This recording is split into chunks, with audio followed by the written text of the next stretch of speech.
કલ્પના કરી શકો, આજની તારીખમાં પણ માતાજીના નામે જાનવરોની બલિઓ ચડાવવામાં આવે છે.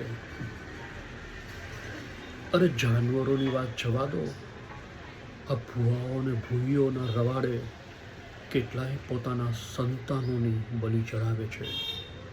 આજની તારીખની વાત કરું છું સાહેબ, આજની તારીખની. આ સ્થિતિમાં લોકો ભારત દેશમાં જીવી રહ્યા છે.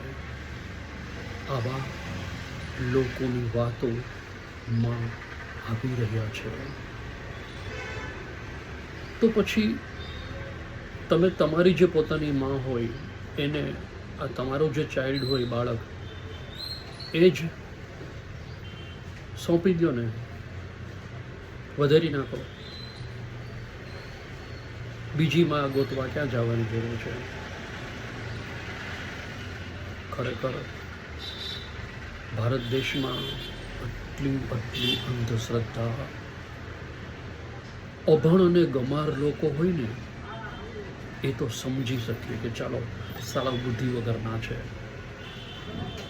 ગમાર છે, સમજણ નથી, કારણ કે ભણતર નથી. પણ ભણેલા ગણેલા સાલા એજ્યુકેટેડ લોકો, ડૉક્ટરો, એન્જિનિયરો કક્ષાના માણસો આવા ભૂઈ અને ભૂઈઓની વાતોમાં આવી રહ્યા છે.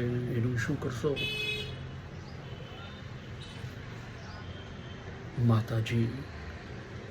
માતાજીના યજ્ઞ કરાવે, નારણ બલિ, આ બલિ, તે બલિને, પિતૃનું નડતરને, આ નડતરને, તે નડતરને.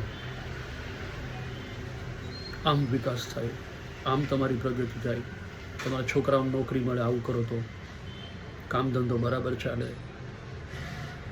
સારું, બીમાર પડો તો તમે હોસ્પિટલમાં જાઓ છો શા માટે? આ ભુવા પાસે જાઓ ને. હાર્ટ એટેક આવે ને તો આ ભૂઈ પાસે જવાય. હોસ્પિટલમાં કેમ જાઓ છો તો પછી? શરદીની દવાઈ લેવા જવું પડે છે, યાદ કરો. ભુવાના દાણાથી તમારી શરદી સુધરી જાય કે આ નાખે 2 દાણા ખાઈ લેવાના તમારે. જાગો, જાગી જાઓ.